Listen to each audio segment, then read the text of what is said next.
మరి అంటే అది కోర్టులో ఉంది, నేను మాట్లాడకూడదు అంటాడు. ఆ, అరే రే రే రే రే, ఎన్ని ఏమని మరి లిక్కర్ కేసు ఎందుకు మాట్లాడుతున్నాడు? అంటే ఈయన కోర్టుకు వెళ్ళాడు కాబట్టి మాట్లాడుతాడు. అది బాగా చెప్పారు శాస్త్రి గారు, కరెక్ట్. యా. సో ఇది నేనేమంటాను అంటే, ఎంత అబద్ధాల పుట్ట కేజ్రీవాల్ అంటే, అబద్ధాల పుట్ట.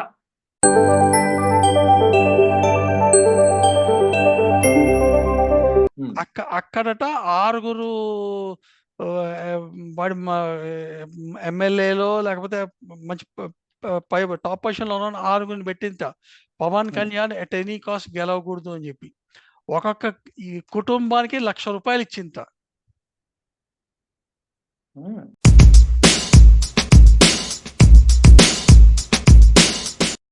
అసదుద్దీన్ ఓవైసీని ఎప్పుడు నువ్వు ముస్లిమ్స్ గురించి మాట్లాడతావు, నువ్వు సెక్యులర్ కాదా అని అడగాలి. అడగట్లేదు వాడిని. వాడిని అడగాలి సార్. వాడు ఎప్పుడైతే సెక్యులర్ ఫ్యాబ్రిక్ అని తీసుకొస్తాడో, ఇప్పుడు అంతెందుకు సార్, ఇప్పుడు కాంగ్రెస్ వాళ్ళు BJP is a Hindu organisation అని అంటారు. మరి ఈడు మటుకు ముస్లిమ్స్కి అన్ని ఫేవర్గా చేస్తున్నా కూడాను. ఇప్పుడు మీకు అది తెలుసు కదా, రాహుల్ గాంధీ అదే చెప్పాడు కదా, నేను ధనవంతుల దగ్గర నుంచి డబ్బులన్నీ తీసుకుపోయి పేద వాళ్ళకి ఇస్తాను. పేదవాళ్ళు అని అంటే మళ్ళీ అందులో వాళ్ళు ఎవరు? ముస్లిమ్స్ తప్ప ఇంకా ఎవరు పేదవాళ్ళు కాదు. అదే కదా, మన మన్మోహన్ సింగ్ కూడా అదే అన్నాడు కదా.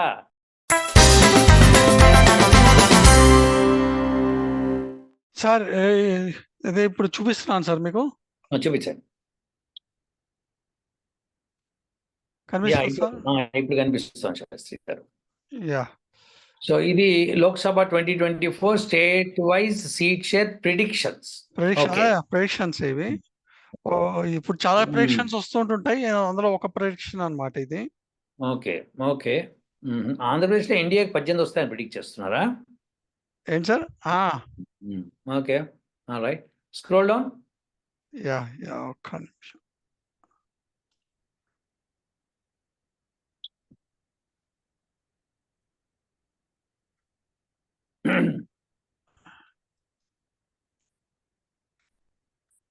గుజరాత్ 26 బీజేపీకా? Okay, very good. Next Haryana, okay. తర్వాత Himachal Pradesh, okay, 4 okay. Next జేఎన్కేలో అది బీజేపీ నుంచి ఉంటుందా? Sir. Okay, 3 okay.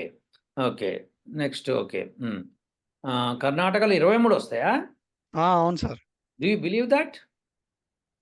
Karnataka stronghold ఉంది సార్. ఎందుకంటే చాలా మంది అంటే ఏంటంటే, మీరు లోకల్ ఎలక్షన్స్కి పార్లమెంట్ ఎలక్షన్స్కి చాలా తేడా ఉంటుంది సార్. ఉండొచ్చు కానీ మరి ఓకే, ఎనీహౌ లెట్స్ బిలీవ్. ఢిల్లీలో అయితే 7 కదా? అవును. Okay, very good. Next Nagaland, Odisha, okay. Maharashtra 20, last time 28 వచ్చినాయి దానికి. అవును. ఇప్పుడు తగ్గిపోయినాయి. ఓకే. తమిళనాడులో 2 ఓపెనింగ్ ఇప్పుడు. అది కాదు, అకౌంట్ చేస్తుంది సార్. ఎందుకంటే అన్నమలే పాపం బాగా కష్టపడ్డాడు. No doubt. సార్ మహారాష్ట్ర ఈ మీరు ఇందాక అన్నట్టు బీజేపీ వాళ్ళు మోడీ చేసిన పనులు తీసుకెళ్ళలేకపోయారు. ఈ శివసేన వాళ్ళు ఏంటంటే, మోడీ మమ్మల్ని బ్యాక్ స్టాప్ చేసి మా మినిస్టర్లందరినీ తీసుకొని చేశాడనే టాక్ ని జనాల్లోకి తీసుకెళ్ళగలిగారు సార్. అది ఇప్పుడు ఫస్ట్ స్టార్టింగ్ లో, ఇప్పుడు ప్రస్తుతానికి ఇప్పుడు ఎక్కడ చూసినా మీరు ఏంటంటే, ఇప్పుడు మీరు అయోధ్యలో కూడా చూస్తే బాబ్రీ మసీద్ పగలగొట్టి మందిర్ కట్టారన్న దాంట్లో వాళ్ళు జనాల దగ్గరికి తీసుకుపోయారు, కానీ బాబ్రీ మసీద్ ఎట్లా కట్టారు అనేది చెప్పలేకపోయారు. గుజరాత్ లో కూడా గొడవలు జరిగితే గొడవలు ఎట్లా మొదలయ్యాయో చెప్పట్లేదు. ఇప్పుడు ఆ ట్రైన్ కనుక చేక్ పాయింట్ కూడా, ఆ గోద్రా ఎక్స్ప్రెస్ చేక్ పాయింట్ ఉంటే మీకు అసలు గొడవలు జరిగేవి కాదు. కానీ గోద్రా ఎక్స్ప్రెస్ కన్వీనియంట్ గా పక్కకు తీసేసి గొడవలు జరిగాయి. BJP government fail to control them అని చెప్పారు తప్ప, అదే అదేలే. అట్లాగే ఇక్కడ మహారాష్ట్రలో కూడా అదే అన్నమాట. అది కరెక్ట్. యా మహారాష్ట్రలో కూడా ఏంటంటే వి మోడీ ఇవి చేశాడు అని చెప్పలేకపోయారు. వాడేమోను మోడీ మోడీ మేము ముంచి పక్కకొచ్చి నేను సీఎం అయ్యానని చెప్పట్లేదు వాడు. చెప్పట్లేదు మమ్మ అది. మమ్మల్ని ముంచేసేసి మా జనాలు తీసుకుపోయాడని అంటున్నారు తప్ప.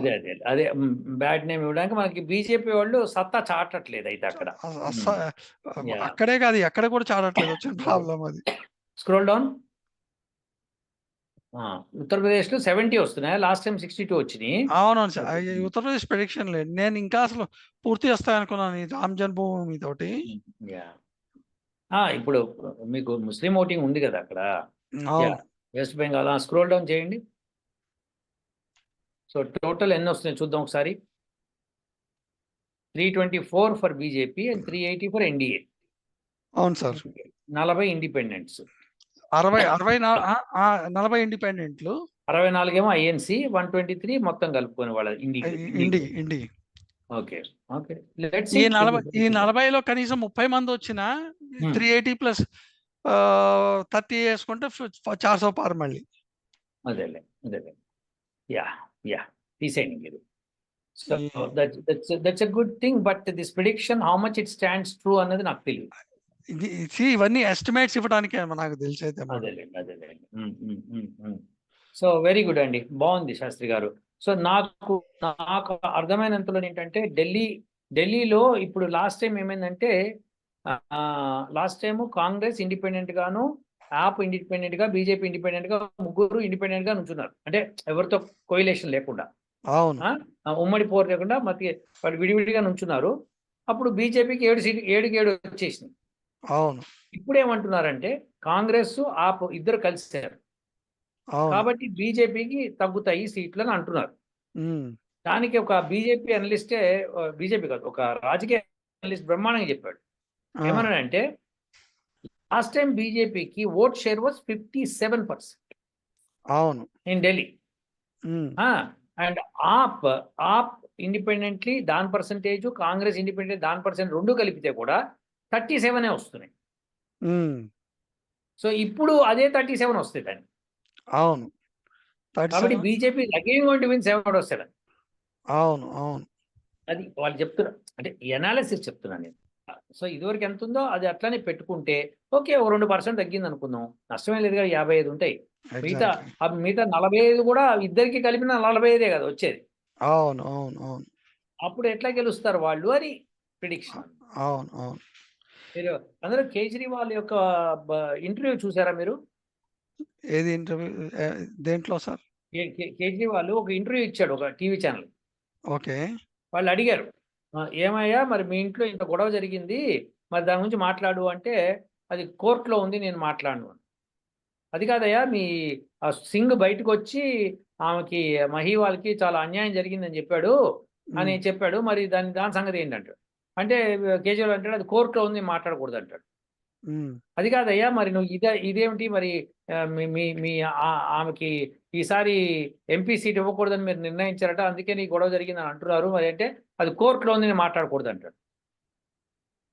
అరే ఎన్ని ఏమని మరి లిక్కర్ కేసు ఎందుకు మాట్లాడుతున్నాడు? అంటే ఈయన కోర్టుకు వెళ్ళాడు కాబట్టి మాట్లాడుతున్నాడు. అది బాగా చెప్పారు శాస్త్రి గారు, కరెక్ట్. యా. సో ఇది నేనేమంటారా అంటే, ఎంత అబద్ధాల పుట్ట కేజ్రీవాల్ అంటే, అబద్ధాల పుట్ట. అవును. ఇట్స్ వెరీ బ్యాడ్ అండి.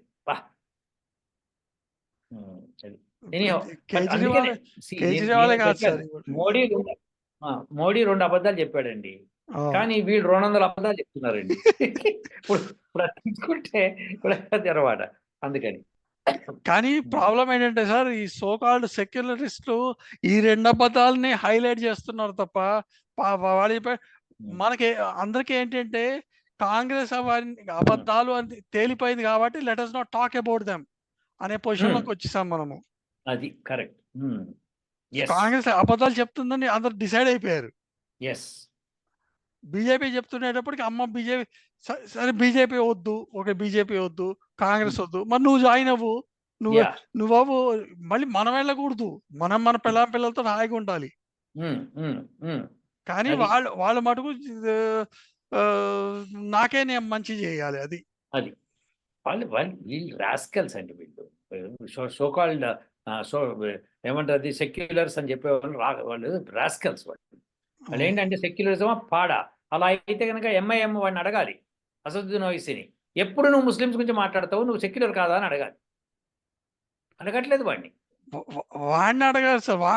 వాడు ఎప్పుడైతే సెక్యులర్ ఫ్యాబ్రిక్ అని తీసుకొస్తాడో ఇప్పుడు అంతెందుకు సార్, ఇప్పుడు కాంగ్రెస్ వాళ్ళు BJP is a Hindu organisation అని అంటారు.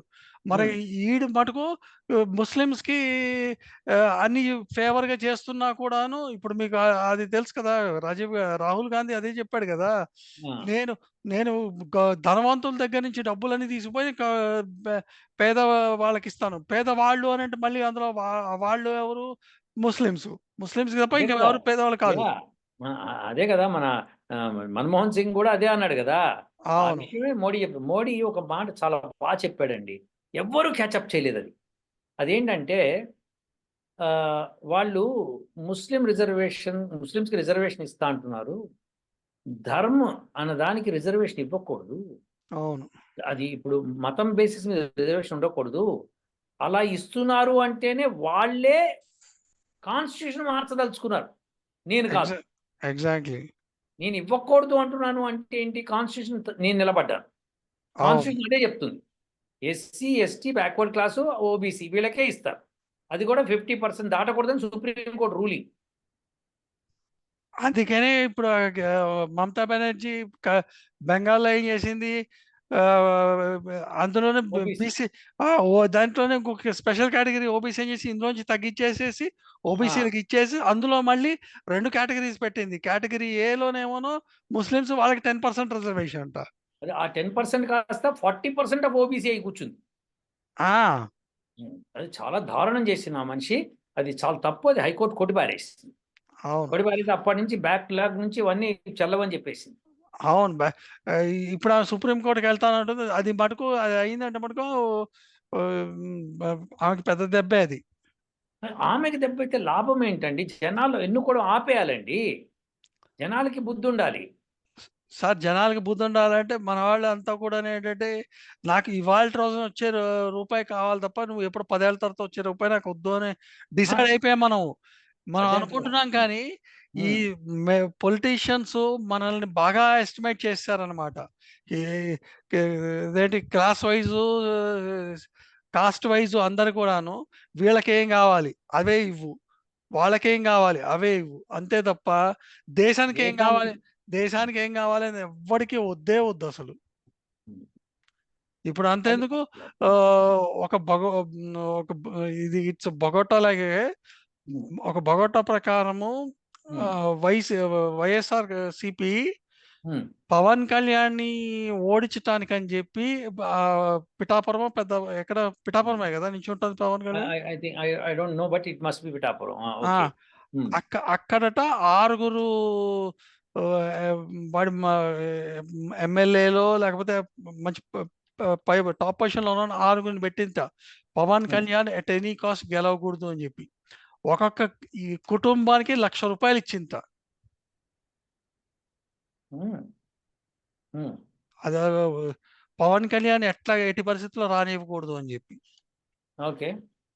That's a great thing. అట్లా కాదు సార్. మరి మీరు చెప్తున్నారు ఇప్పుడు 9,600 కోట్లు పట్టుకున్నారంటే ఒక కుటుంబానికి ₹1,00,000 ఇస్తుంది అని అంటే ఎన్ని గడపలు ఉంటాయి? ఎన్ని లక్షలు ఇచ్చినట్టు? అమ్మో! చాలా చాలా కోటాను కోట్లు. ఒక ఎంపీ సీటు అంటే మీకు ఎన్ని ఉంటాయి చెప్పండి? అది అమ్మో! లక్షల్లో ఉంటారు కదండీ ఎగ్జాక్ట్‌లీ. జనాలు. ఎన్ని వేల కోట్లు అయిపోయి ఉంటాయి చూడండి అక్కడే. ఏం చేస్తాం శాస్త్రి గారు చెప్పండి? ఒకటండి, ప్రజలు మారకుండా వాళ్ళు ఇలా ఎన్నుకోవడం మొదలుపెడితే they get that same government which they deserve. కర్మకి ఏది ఉంటే అదే అవుతుంది. అదే. ఎడ్యుకేట్స్ అంతా ముందుకు వచ్చి బాబు ఇది అని చెప్పి మిగతా అన్ఎడ్యుకేట్స్ని ఎడ్యుకేట్ చేయాలి. అవును. చెయ్యరుగా వాళ్ళు. మాకెందుకురా ఎవడొస్తే మాకేంది, మా జీతం మాకుంది. మా జీతం మాకుంది. ఈ రూ. 1,00,000 ఉన్నాయనుకోండి, ఓకే. ఒక 10 నెలలు పర్లేదు, మేము బానే ఉంటాము. అది బస్. అది శాస్త్రి గారు. Okay sir. అది చెప్దామని సో చెప్పి కాల్ మొత్తానికి చేశాను. ఓవరాల్‌గా బీజేపీ గవర్నమెంట్ మళ్ళీ వస్తోంది. అది కదా! సెంటర్‌లో బాటమ్ మటుకు line. Yes. Let yes. Us see మీ అనాలిసిస్, మన అనాలిసిస్ మనం జూన్ 4న మళ్ళీ ఒకసారి కలుద్దాం. జూన్ ఏమవుతుందో 4 చూద్దాం. చూద్దాం సార్. యాహ్! యాహ్! ఇంకోటి మీ ప్రకారం ఏపీలో ఎవరు రావచ్చు? నాకెందుకో ఎన్‌డీఏ గవర్నమెంట్ ఏపీలో వస్తుందని నాకు అనిపిస్తలేదు. 50-50 ఛాన్స్. ఎందుకని? వైసీపీకి ప్రజలు అంటే పేద ప్రజల్లో బాగా ఫాలో అప్ ఉంది.